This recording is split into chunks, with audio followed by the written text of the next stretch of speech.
Ya voy a empezar. The broadcast is now starting. All attendees are in listen-only mode.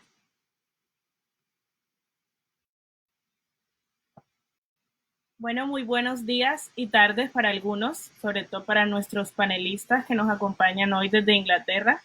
Los saluda Camila del Villar, coordinadora de proyectos especiales de la Fundación Gabo. Muchas gracias a todos por acompañarnos en este espacio que se llamará Charlas Crónicas para viajar sin salir de casa. Este encuentro es una de las actividades que tenemos preparadas desde esta iniciativa Festival Gabo en Casa, un espacio que busca llevar un poco de la programación de nuestro Festival Gabo a los hogares de cada uno de ustedes. Como algunos lo conocen, el Festival Gabo es un proyecto de la Fundación Gabo que es posible gracias al apoyo de nuestros aliados, la Alcaldía de Medellín y las empresas Sura y Bancolombia. En este encuentro nos acompaña James Tennant y John Lee Anderson. James nació en Inglaterra, es ganador de la beca Michael Jacobs de Crónica Viajera 2020, un premio que otorga la Fundación Gabo, el Hay Festival y The Michael Jacobs Foundation for Travel Writing, para financiar la construcción de un proyecto de libro periodístico de crónica viajera con el fin de honrar el legado del periodista y escritor Michael Jacobs y promover la escritura de viajes en España y América Latina. James además es oficial de programas del Commonwealth Writers del Commonwealth Foundation, estudió literatura, lenguas y teoría de cultura y actualmente se encuentra pues en el norte de Inglaterra con su familia. John Lee nació en Estados Unidos, es periodista y gran parte de su trayectoria se ha especializado en temas políticos latinoamericanos y en conflictos modernos, incluyendo los de Afganistán e Irak. Actualmente es reportero permanente del New Yorker y ha escrito para The New York Times, Financial Times, The Guardian, El País y Harper's Magazine. John Lee ganó en el 2013 el premio María Murs Cabot, que cada año entrega la Universidad de Columbia, y desde hace 20 años es maestro de la Fundación Gabo. Desde el 2014 es jurado de esta beca Michael Jacobs de Crónica Viajera. Ambos conversarán sobre el periodismo de viajes, su relación con la crónica y nos contarán un poco de su visión para este género en estos momentos de aislamiento y de fronteras cerradas. Al finalizar, como ya los que han participado antes en estas actividades, sabrán que tenemos un espacio para preguntas que pueden ir enviando por la pestaña que dice Questions en la plataforma. Una vez más, bienvenidos, muchísimas gracias a todos por acompañarnos y le concedo la palabra a John para que nos cuente un poco sobre su visión de la crónica viajera y un poco de su experiencia como jurado de esta beca. Gracias, Camila. Gracias a todos por estar acá y gracias a la Fundación por facilitar este espacio de la coyuntura, este evento. James, qué genial verte ahí. Veo por los estantes que estás en una casa antigua de inglesa. Cierto. Estamos los dos en dos puntos distintos de la misma isla, pero lo que tenemos en común es América Latina y, por supuesto, la Fundación Gabo y la beca Michael Jacobs. Empezando por lo que me planteó Camila, digamos, mi óptica de lo que es la crónica viajera, que es un término a propósito que nosotros un poco lo adecuamos al propósito de la beca, ¿no? En lugar de literatura de viajes que suena un poquito grandilocuente y sentimos que en el mundo hispanoparlante tampoco calaba tanto, ¿no? Crónica viajera tiene más swing, ¿no? Tiene más rumba, tiene más se echa para adelante, ¿no? Y creo que va más afín a lo que es el sentido de la beca, de lo que queríamos lograr con esta beca y con el legado de Michael. Michael era un escritor primero y sobre todo. Era un tipo polilingüístico, nació en Inglaterra, nació en Italia, ¿no? Pero bueno, en fin, tenía ascendencia judía, italiana, inglesa, era un tipo sincrético y amaba al mundo de las idiomas románticas, romances, se enamoró de América Latina y muy, digamos, tenía una obra prolija, hizo, de hecho, ganó plata escribiendo casi como artesanalmente, haciendo manuales de turismo, ¿no? y guías de turismo, algunos muy bien escritos. No era su arte, pero era su oficio. Entonces, de alguna forma u otra, Michael quedó en esa brecha, en esa veta de lo que podríamos llamar literatura de turismo o de viajes. Pero hacia el final de su vida, al principio y luego al final, empezó a tocar, diría yo, digamos, las fibras más sensibles. Empezaba a asemejar, a llegar a su arte. Como muchos escritores y periodistas, mucho de su carrera era de tener que alimentarse, tener que pagar la renta, tenía que trabajar. Y diría que una buena parte de su obra pertenece a ese oficio, ¿no? Pero era siempre un escritor dotado. Era un tipo de gran sensibilidad humana y cultural, muy amplio de mente. Y en sus últimos libros, sobre todo uno que El ladrón de memorias, que fue su último libro, uno que le llevó a Colombia, que en poco es lo que lo unió bastante a lo que era todos nosotros, la familia de Gabo, es decir, la familia grande de Gabo, a través de la fundación, el Festival Hey, y Colombia misma y América Latina, era ese libro, que era un libro que escribió subiendo el río Magdalena, pero también ponderando el Alzheimer de su mamá, su propia vejez, una serie de cosas que lo puso en un plano, yo diría yo, distinto, más cercano a la literatura. Una literatura viajera, una crónica viajera. Y queríamos completar un poco la obra vital de Michael póstumo, de manera póstumo, a través de esta beca.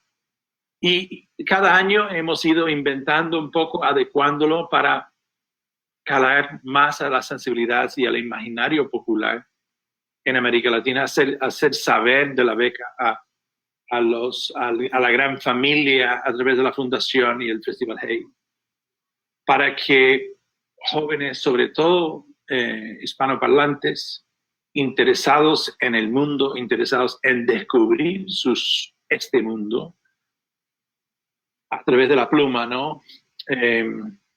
Intentaran postularse con una idea que tienen, ¿no? Y bueno, James es el último ganador de la beca con una propuesta que nos entretuvo y nos deleitó a todos. Mrs. Gargantua, señora Gargantua, que ahora lo puede explicar él mejor, que es un libro, diría yo, planteado sui generis, es decir, rompe moldes, pero también lo rompe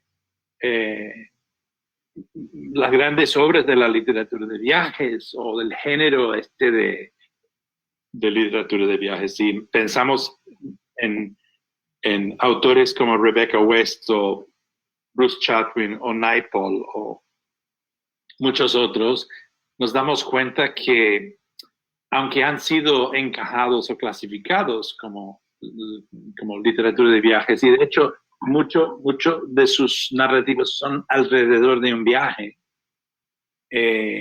al final es crónica o literatura bien hecha y por eso lo leemos. Y tiene que ver con un aspecto de nuestra vida, ¿no? De nuestro mundo. Un viaje puede ser un viaje en el patio trasero de una casa, puede ser por el barrio de uno mismo. No tiene que ser que uno sale de su medio y vaya a otro país. Puede ser, como puede ser explorar la calle del lado, ¿no? En fin, es un género muy interesante que empieza a tomar cuerpo y comprensión dentro de este gran gremio, ¿no? Gaviano, a través de la fundación y a través de esta beca. Hemos tenido unos ganadores antes en 5 ediciones, creo que son. El anterior a ti, James, fue Sabrina Duque, que exploró Nicaragua a través de sus volcanes. Pues Ernesto Pico, con una historia, en realidad, de las vidas de las personas en las Islas Malvinas. ¿no? Muy interesante desde la óptica de un argentino joven, ¿no? Posguerra de las Malvinas,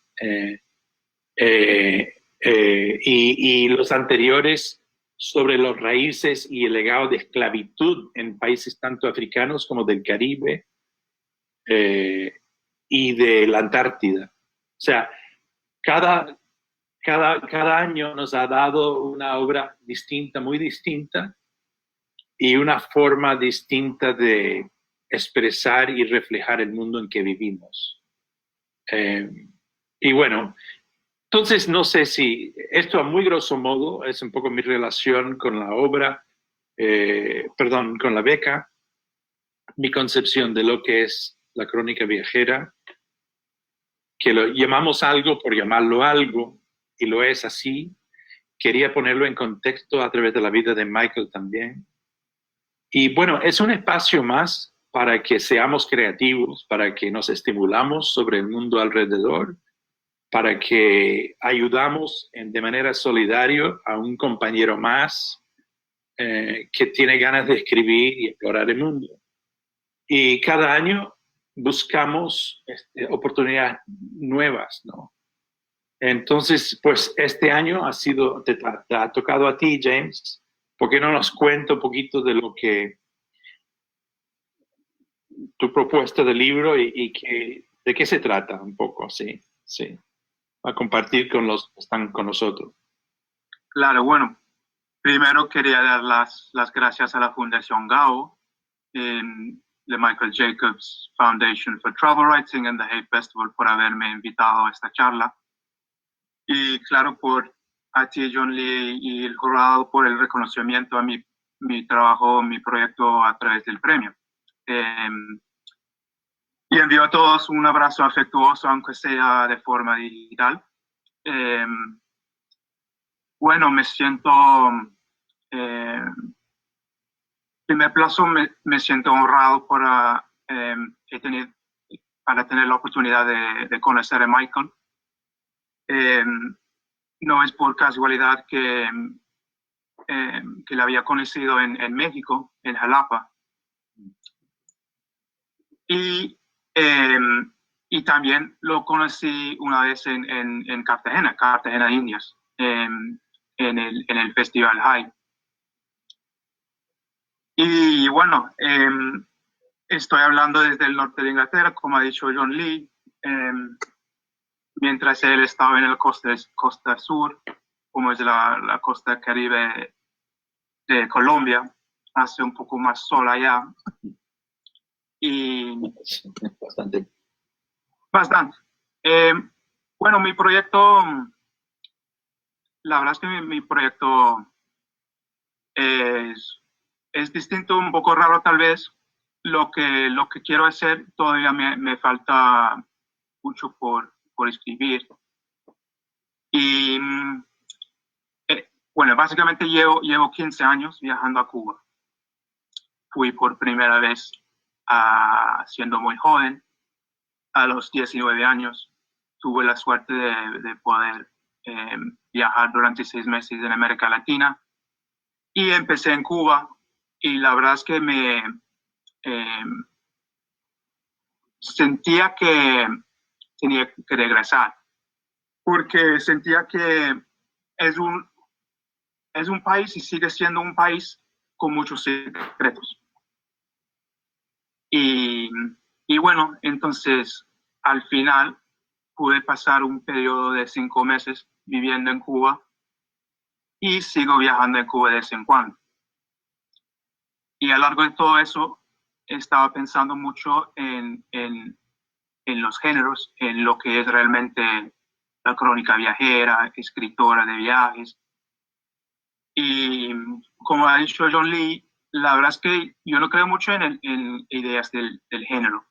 Y hay libros y hay formas de llegar, formas de conocimiento, hay cosas del estilo, pero en general lo que estoy intentando hacer con ese libro es escaparme un poco de lo que es una crónica viajera. en términos tradicionales. Lo que hago es voy siglo por siglo. Se puede decir que es un libro un libro ambicioso, tal vez demasiado, y lo que estoy haciendo es como intentar contar historias inauditas a lo largo de los siglos. Empiezo en la época de Colón y voy hasta el presente. Y el título, por ejemplo, del libro viene de una historia muy extraña.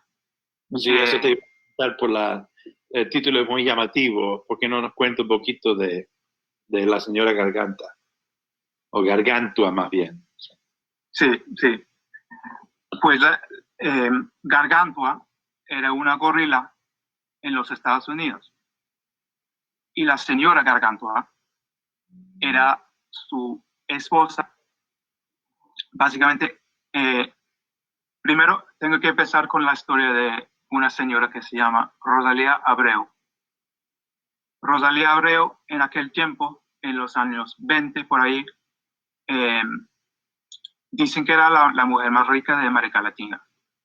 Y tenía en su mansión, en las afueras de La Habana, la colección más grande, digamos, el primer zoológico en Cuba. Pero era todo privado, privado, y nada más tenía simios y monos. Y bueno, empecé ahí porque iba a hacer un doctorado sobre Cuba, sobre la literatura cubana contemporánea. Y mientras estaba en los Estados Unidos, encontré un archivo de cartas que intercambiaron la misma Rosalía Abreu y un profesor norteamericano. Y fue por este modo que encontré como la parte central de mi libro. Y después veía que en todos mis manuscritos, en mis cuadernos, en las cosas que me interesaban sobre Cuba, ya había animales. Por ejemplo, estaba ya escribiendo una cosa sobre la famosa ubre blanca, la vaca favorita de Fidel Castro. Entonces, lo que estoy haciendo es como crear crónicas a lo largo del tiempo con una énfasis en animales. Y bueno, empezar desde ahí. Bueno, una pregunta para un poco asentar la conversación nuestra en el tema, ¿no? de la crónica viajera. ¿Te incluyes, o sea, te planteas incluirte en el libro como muchos autores de crónica viajera lo hacen? Es decir, fui a la finca tal, me senté con el guardia tal que era donde había la crisis de los misiles. Me acuerdo que una de tus crónicas tiene que ver con una visita a en un reducto secreto que tenía que ver con la crisis de los misiles, en fin. ¿Te incluyes dentro del libro? ¿Te planteas incluirte? ¿Cómo va a ser hecho en voz presente, tiempo presente? Sí, realmente no. Para mí, bueno, hay libros como muy importantes sobre sobre los viajes, como los del Chatwin, no sé qué, pero yo como narrador, el yo en el libro hasta ahora no es muy presente. Quiero dejar que hablen los cubanos, por ejemplo, esa historia sobre los cohetes, sobre la crisis de octubre. Durante mis viajes en Cuba, conocí a un campesino que estaba viviendo en un terreno que anteriormente era un base nuclear soviético. Y tenía, no sé, unos 91 años y me contaba historias de los soviéticos mientras estaban viviendo allá, que cuando salían del base estaban persiguiendo a las mujeres del pueblo y cosas graciosísimas. Pero realmente no, estoy intentando, el sujeto del libro es Cuba. Correcto. La escritora británica, mejor dicho, galesa, Jan Morris, dice que ella es más una escritora del lugar, de los lugares, en vez de ser una... Ya. Sí, en lugar de ser el objeto o digamos, el ojo omnipresente durante el relato. Entonces, te concibes dentro de esa misma óptica, la de Jan Morris. Precisamente. Ya. Entonces, en tu libro, Mrs. Gargantua, sobre Cuba, el objeto es Cuba. O sea, es como un retrato de Cuba. Entonces, sí pertenece, así lo decidimos también los del jurado, Daniel Samper, Ernesto Pico, yo, de que efectivamente encajaba, aunque era un poco fuera de los moldes o marco tradicional. Tenía una genialidad en su concepción, tenías ya bastante hecho, y todos nos damos cuenta de que parecías ofrecer una nueva forma de conocer y ver a Cuba. Creo que todos lo que conocemos a Cuba a través de, qué sé yo, de las crónicas, del periodismo, de la fotografía, sentimos hasta cierto punto un superávit de lo mismo, ¿no? Esto sucede con todos los lugares que han sido ampliamente visitados o documentados. Inmediatamente el lugar se vuelve cliché, ¿no? El viejo con el puro, que, no sé, los Chevys, en fin, las pancartas revolucionarias. Entonces, ¿cómo romper ese molde? Yo diría que es más difícil quizás para los fotógrafos que para los escritores, que siempre, como lo hiciste tú, pueden acceder a alguien que no ha hablado antes o que tiene una historia soterrada, por ejemplo. A mí me encantó el hecho de que tenías dentro del planteamiento del libro una historia que jamás había escuchado. Yo que viví en Cuba, nunca supe de esta mujer que tenía gorilas en su patio, ¿me entiendes? En su mansión en las afueras de La Habana. Nadie hablaba de ella. Era como historia zanjada o simplemente no relevante a la contemporaneidad, quizás en la época en que yo vivía, así que se había quedado ahí en la penumbra. A veces lo interesante de los países, y tanto los países que visitamos como los países en donde vivimos, es que así es la historia. La historia a veces lo que cuenta, a veces es la historia que los oriundos de un lugar se dan cuenta que seducen a los de afuera o que se vende. Por ejemplo, todos sabemos de Hemingway en Cuba y la finca Vigía, pero la casa de ella, pues al menos hasta hace poco, no era un lugar de visitable. Quedan después obsoletos algunos lugares, ¿no? Durante periodos de tiempo se dejan de visitar, entonces se puede volver a descubrir. Y no solamente casas, sino narrativas enteras sobre la vida de un país, que de pronto, por mirarlo de una forma distinta, se vuelve relevante, se hace relevante nuevo. Y de hecho sirve para poder entender y comprender el mundo nuevamente, ¿no? Eso creo que es lo más importante de recordar en todo este ejercicio nuestro de escribir sobre el mundo, de la crónica viajera. Y bueno, yo estoy muy entusiasmado y ilusionado con lo que produces finalmente. Sea como sea que se describe, será un libro que en parte descubre a un lugar. Y eso, al final, de eso se trata, ¿no? De eso se trata. Bueno, muchísimas gracias, John Lee, por todo lo que has dicho. Es que la verdad es que al principio llevo tanto tiempo viajando a Cuba y la verdad es que ese fue un problema al final, porque no sabía dónde parar en mi proyecto. Entonces, todavía tengo unos 400,000 palabras escritos en los cuadernos, pero no fue hasta, era el momento en que encontré esta historia de los monos y de Rosalía Abreu, en que veía la dirección por primera vez como el enfoque. Ujú. Y entonces esa mujer, Rosalía Abreu, el primer chimpancé en el mundo, en el cautiverio, se nació allá en La Habana, en su casa. Y mientras me empecé a leer libros de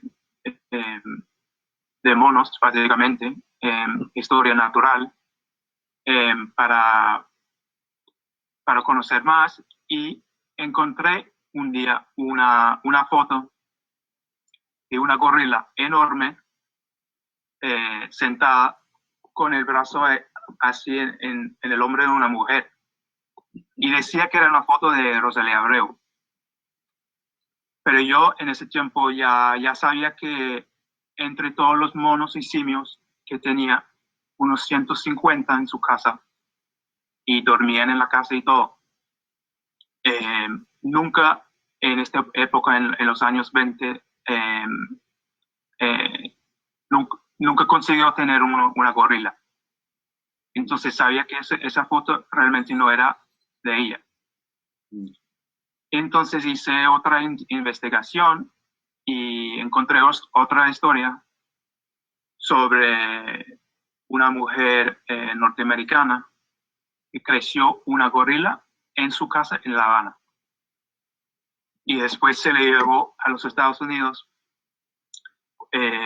y hicieron como un matrimonio, una especie de matrimonio entre ella, ese pobre gorila, con otro gorila del surco, el animal más famoso del siglo XX, que se llamaba Gargantua. Y después se conocía por Mrs. Señora Gargantua. Así viene el título del libro. Bueno, pero, espérate, ¿nos está diciendo que fue una especie de ménage à trois? Puede ser. No me digas, sí. Wow. Bueno, el vínculo siempre con el sexo, ¿no? En Cuba. Siempre hay algo. Lo que, bueno, genial, ¿no? Son genialidades. No sé si se me viene a la mente un amigo mío que a propósito tampoco se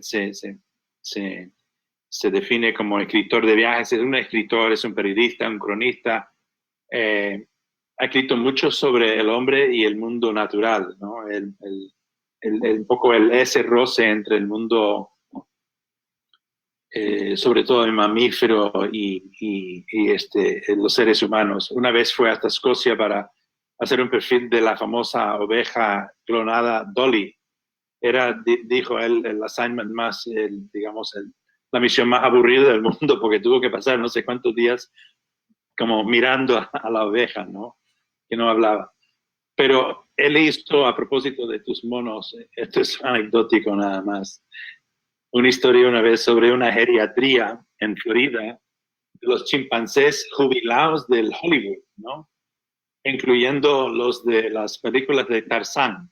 Había un hogar de ancianos para chimpancés en que estos que a veces tienen 40 años, ¿no? O hasta más, creo. Y algunos, tú sabes, porfiados y mal geniados, así como viejos normales, ¿no? Viejos humanos. Y bueno, viejos verdes, de todo, ¿no? En esta casa, donde pasó un tiempo junto con ellos. Me hace venir a la memoria tu historia de la señora Gargantua. Bueno, esa historia la voy a robar para el próximo capítulo. Claro.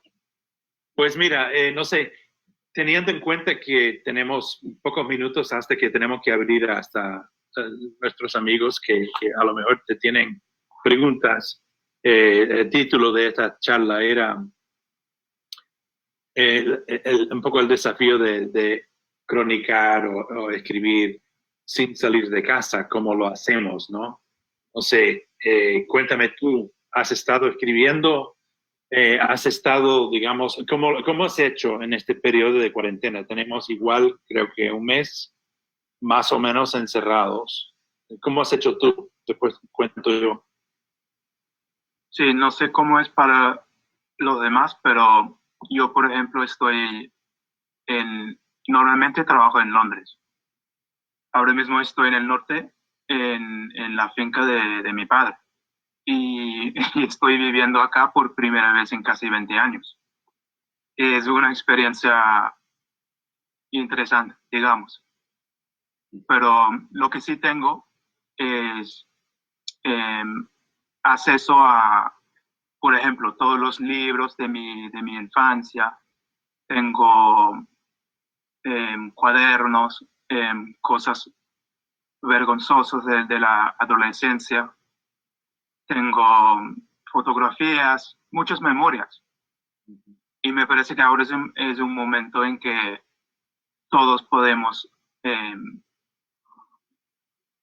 buscar un nuevo ritmo, pensar en lo importante, tomar el tiempo de escribir, de leer. Por ejemplo, yo ahora mismo estoy leyendo releyendo un libro maravilloso de un escritor belga que se llama Jean-Philippe Toussaint. Y este libro se titula El cuarto de baño. Y en la cual el narrador toma la decisión de no salir nunca de su cuarto de baño. Este es su mundo. Y crea una historia muy graciosa y no hace nada más que acostarse en el baño, escuchando el fútbol en la radio, contemplando la vida, la muerte, las uñas. Pero está ahí un libro entero sobre su mundo interior. Bueno, es la cuarentena absoluta, ¿no? Pues ya dado al máximo. Peor, sí. Mira qué interesante. Qué buen dato del libro. Muchos amigos, bueno, hemos intercambiado notas alrededor de lo que nos está estimulando en la lectura. De hecho, yo también estoy leyendo más que normal, que yo, como sabes, soy muy peripatético y viajo mucho, quizás más que muchas otras personas. Normalmente viajo quizás, no sé, me imagino que tomo algo así como 200 vuelos, aviones al año, quizás más, no sé. Y desde hace un par de meses estoy acá. Pues estoy aprovechando caminar más, estar más, descubrir mis alrededores. Aquí nos permiten una salida de ejercicio, así que estoy saliendo de 2 a 3 horas por las lomas, por los acantilados del mar cercano. Y estoy empezando un libro de madrugada que tenía postergado desde hace varios años. Me levanto, salgo con mis perros, me levanto, me dedico lo que me sale, más o menos 1000 palabras del libro, salgo a caminar mi perro, vuelvo y me incorporo a mi vida de New Yorker. Ahora, ya al principio de la cuarentena mis editores me dijeron, bueno, ¿cómo hacemos ya que no puedes subir un avión? Y habían escuchado algunas historias de mis aventuras de antaño, ¿no? Cosas que nunca habían sido publicadas, y me han asignado que hago lo que llaman ellos una historia personal, que es una memoria justamente de unos viajes que hice a los 21 años, uno a Alaska y otro al Amazonas, muy hasta cierto punto cómicas, ¿no? También tétricas en algunos momentos, pero ha sido muy interesante volver a mirar diarios míos después de tantos años, y claro, uno se queda hasta cierto punto con el bochorno de lo pueril de las preocupaciones de uno a esa edad, ¿me entiende? De las fijaciones de uno, de la verborrea de uno, ¿no? Pero a la misma vez me reconozco ahí, ¿entiendes?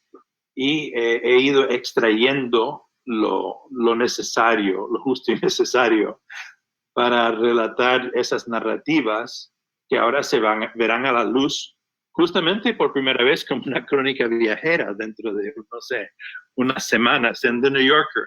Así que ha sido divertido y interesante. A eso me he estado dedicado yo. Y en las noches, si no estoy muy cansado, me pongo a leer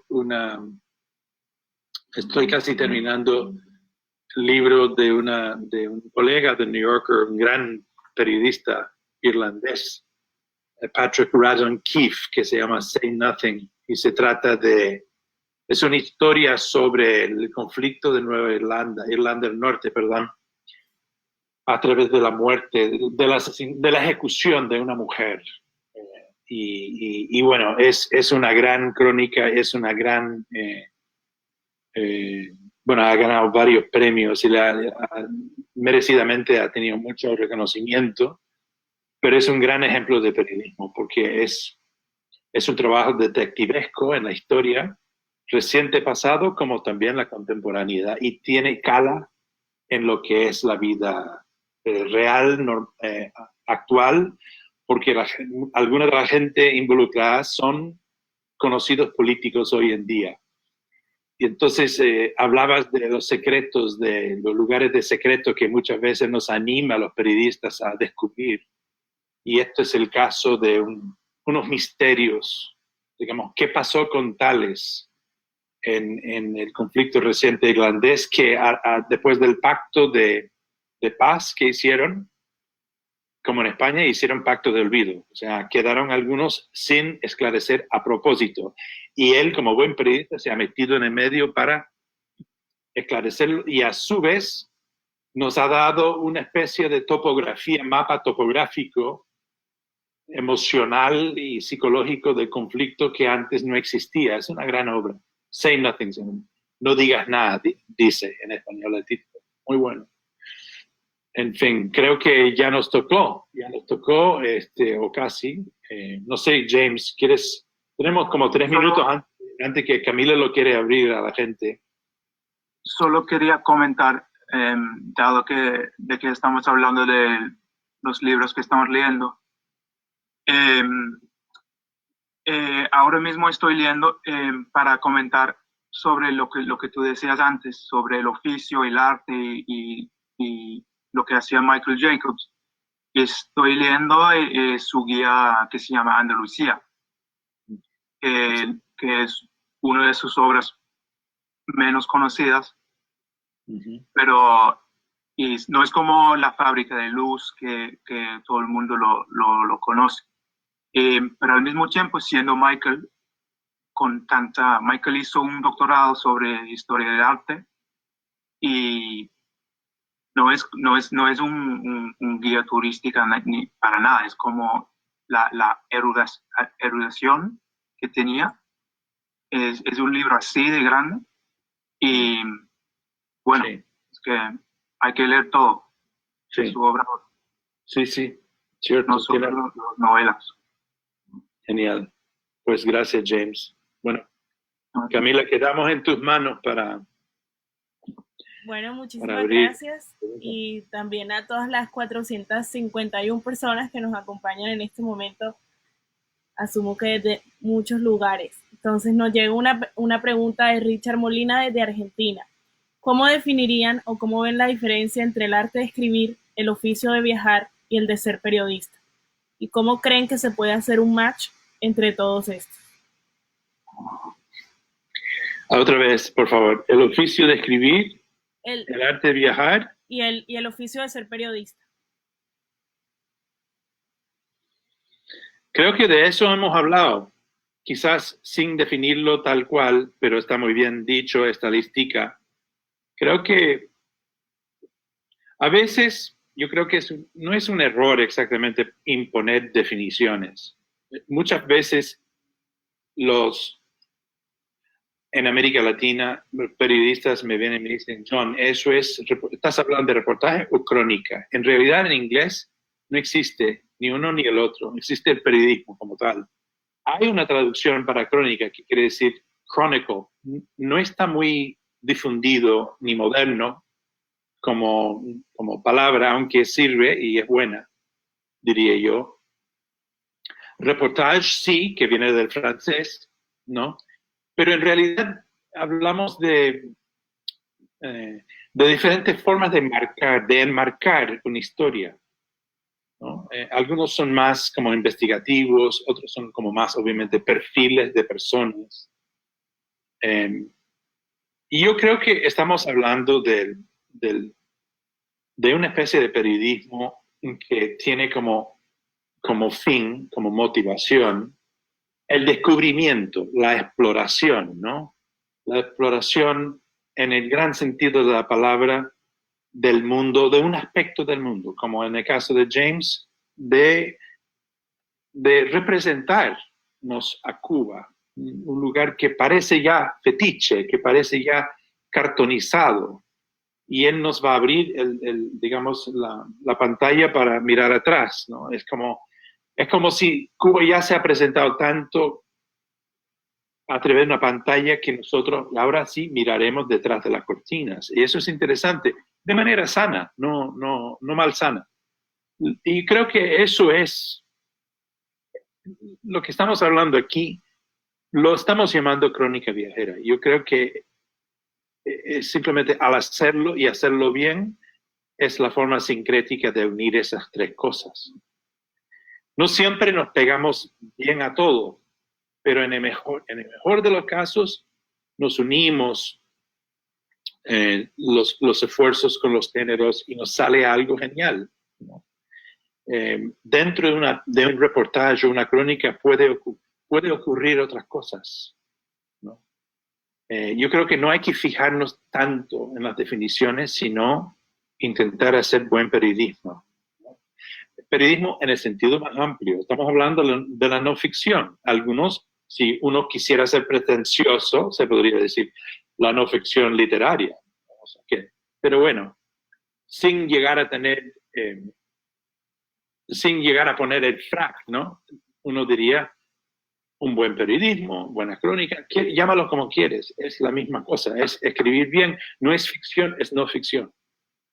Y tiene que ver con una exploración, llámese un viaje o un descubrimiento.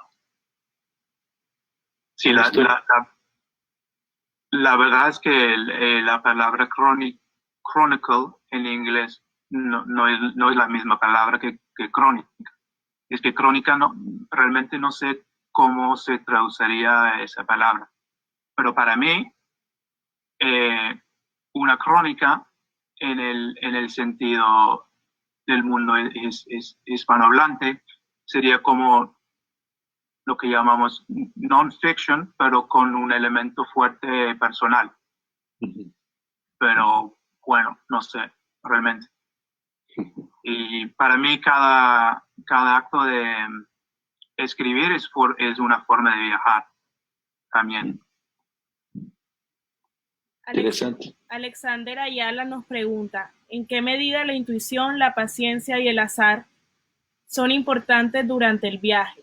¿Alguna vez han experimentado un giro inesperado que los haya llevado a una historia memorable? Cuando estaba hablando, qué pena, cuando estaba hablando de los ganadores anteriores, dejé fuera a Alex, que fue el primer ganador, y hizo un libro tremendo, Rigor Mortis, sobre la muerte, Bolivia a través de la muerte. Es decir, Alex es español, pero emigró a Bolivia y vivió ahí durante 17 años, si no me recuerdo. Sigue teniendo un gran vínculo, se casó con una boliviana, tiene una hija de ahí, y conoce el país como pocos, y se fascinó por un aspecto de la cultura boliviana que tiene que ver con sus varios rituales o fijaciones en torno a la muerte y fue un planteamiento genialísimo para explorar un país sin llegar a ser tétrico. Realmente es un gran libro también. En fin, saludos, Alex. Y bueno, me quedé sin grabar bien la pregunta. A lo mejor me lo repites un poco, Camila, Sí, o James. su pregunta era sobre los elementos como la paciencia, el azar y la intuición, qué tan importantes son en un viaje y para encontrar una historia. Bueno, rapidito, no sé, James, ¿quieres? Bueno, solo quiero decir que es muy interesante la pregunta. Para mí el azar siempre ha sido lo más importante, pero al mismo tiempo hay que trabajar, hay que prepararse para el azar, si me entiendes. En el sentido de que siempre hay que viajar con la mente abierta, con los ojos abiertos y estar dispuesto a desviarte, no sé qué. Básicamente viajar con la actitud así. Y te viene, bueno, eso es lo que me pasa a mí. A veces te viene el azar. Diría, sí, estoy de acuerdo. Pensando nada más en Bolivia, Alex, y el azar, pero sí, la preparación también. En mi búsqueda de datos sobre la vida de Che Guevara, encontré, digamos, el mayor descubrimiento de todas, en el caso mío, en Bolivia, justamente, cuando fui a un encuentro con un general retirado y se me ocurrió al final de una entrevista de 3 horas preguntarle dónde habían enterrado al Che, que era un secreto desde hacía 30 años, y me lo dijo. O sea, jamás pensé que me lo diría, y me lo dijo, y llevó a cabo, pues, a partir de ahí se llevó a la exhumación de los restos eventualmente. Entonces, 2 cosas que aprendí de eso. Nunca dejas de lado las oportunidades que se te presentan. Yo casi no fui a la entrevista porque no tenía, parecía yo, un vínculo directo con el Che, el hombre, y estaba cansado, pero fui al final y resultó ser la entrevista más gorda de todas, de toda la investigación, que me duró casi 5 años. O sea que a veces las cosas se te presentan sin que tú lo esperas. Hay que tener los ojos abiertos, hay que estar preparado, como dice James. Hay que tener intuición para tener el azar, más bien. Y eso, de ahí viene la pregunta de Alex, creo yo, la inquietud de Alex. Algo que te motiva a buscar el mundo. A veces tú ni sabes lo que estás buscando. Algo te llevó una y otra vez a Cuba, James. Algo que te llenaba a ti la experiencia de ir ahí. Tú no sabías al principio, llenaste 400,000 palabras en tus cuadernos sin saber cuál era el valor de eso, hasta que encontraste con una historia por azar que efectivamente te ha ayudado a visualizar una narrativa y editar lo que tienes y estructurar lo que tienes. Una inquietud, obviamente, a partir de la vivencia en Bolivia, llevó a Alex a decidir sobre la muerte como su prismática, como su lente con la cual viajaría por Bolivia viva. Y produjo un libro tremendo, ¿no? En fin, yo creo que sí, es muy buena pregunta, porque este oficio es así. Tenemos la pluma, tenemos el iPhone, tenemos lo que sea, pero las cosas que nos dan la suerte o que nos llevan al éxito muchas veces son invisibles, son cosas que llevamos al interior, a veces en nuestro subconsciente. Yo diría que sí, hay que fiar en la intuición, en las vísceras a veces, en los sentimientos, porque están ahí por algo, ¿no? Ahí se nos van acumulando cosas que nos están guiando hasta cierto punto. Sí, lo que voy aprendiendo es que uno debe escribir lo que se tiene que escribir. Y de ahí todo es más fácil.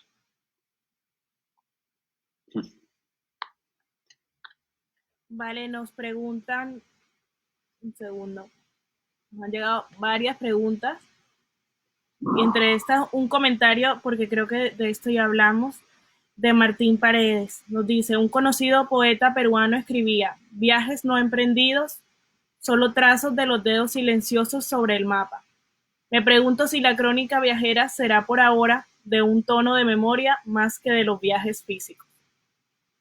Creo que ambos comentaron algo similar de que ahora que están desde casa han encontrado como cuadernos y documentos sobre viajes anteriores.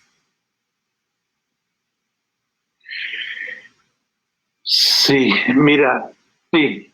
En el caso mío, o sea, yo siempre quería viajar, yo pasé desde la infancia hasta ahora haciendo planes de exploración. O sea, desde que tenía no sé qué edad, hay listas ahí, qué me iba a llevar, cómo iba a ir, por dónde.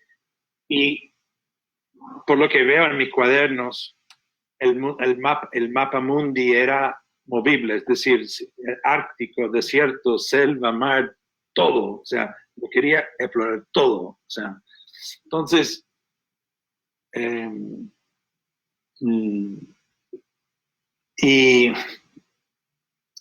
y sin embargo, o sea, y bueno, finalmente hice algunos de estos viajes. Mirando de vuelta a lo que apunté en esos viajes 40 años después, me doy cuenta que, o sea, quién fui yo en la época, en qué me fijaba, y me frustro a veces en que no apunté.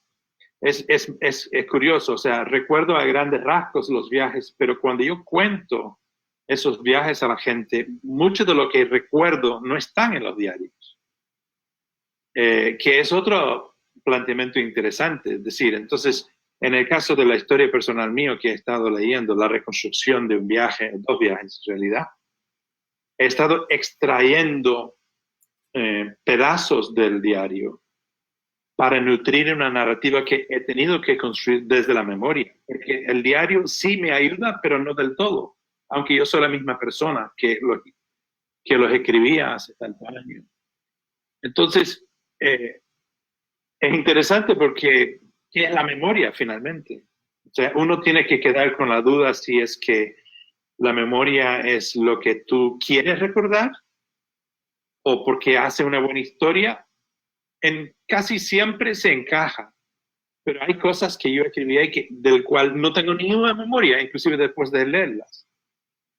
No tengo ninguna memoria de algunos encuentros, algunos días, algunas experiencias que ahí están plasmadas en mi puño y letra, pero la memoria no está.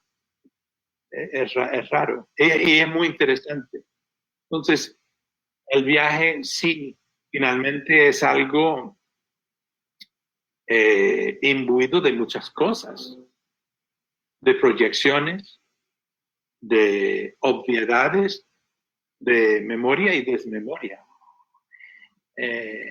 Y supongo que para muchos de nosotros en la vida cotidiana, ya no hablamos de lo que escribimos, de ficciones también, de cosas que no queremos recordar y cosas que nos apropiamos de una memoria para qué sirve de buena memoria cuando en realidad lo que estaba ahí no está tan bueno recordar también.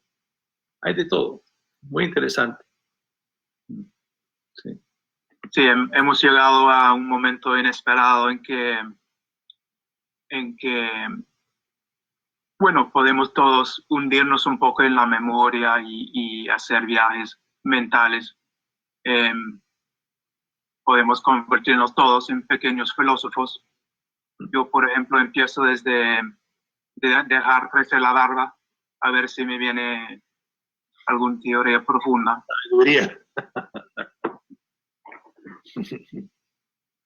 ¿Puedes hacerte el francés? Filósofo. Sí. Nos pregunta Samuel Salinas, ¿qué desafíos encuentran a la hora de escribir un libro de crónica de viaje?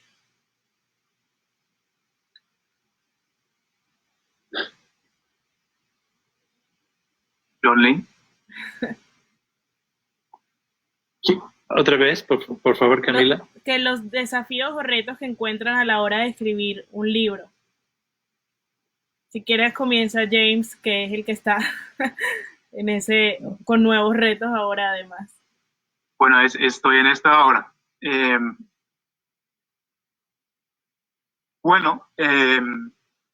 verdad es que es para todos, supongo que he estado un poco distraído últimamente con todo lo que está pasando, y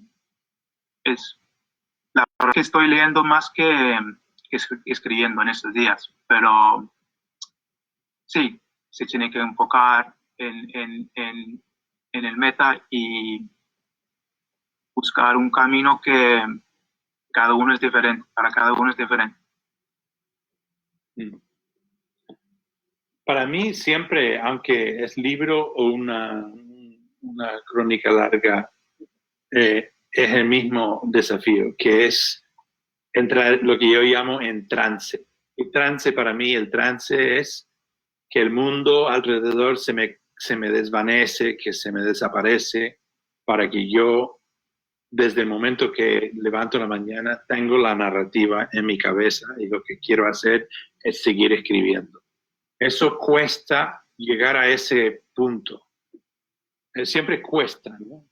A veces después de un viaje, antes yo decía que 3 o 4 días, eso fue hace muchos años.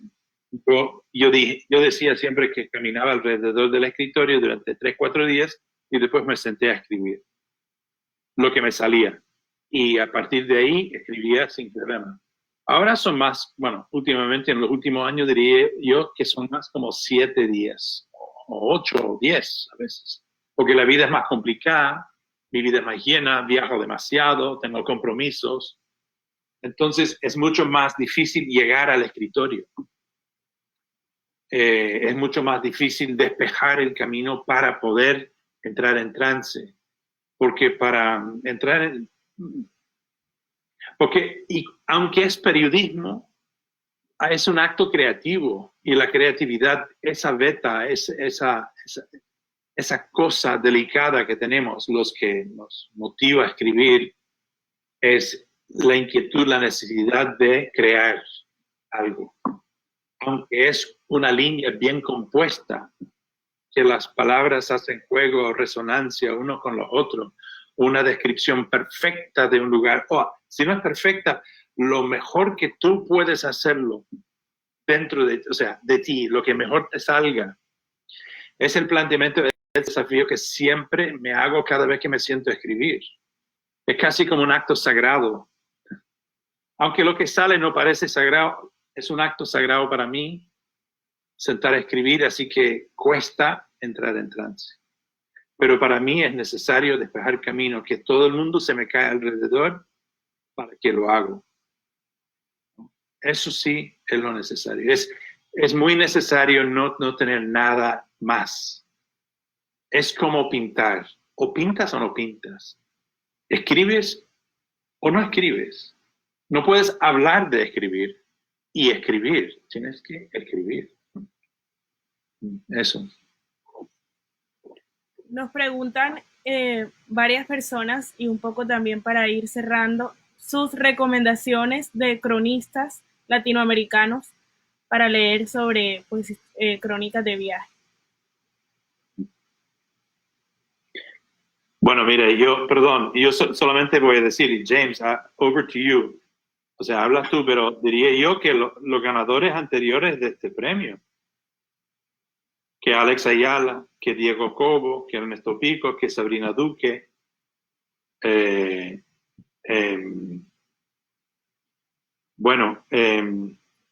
hay muchísimos más,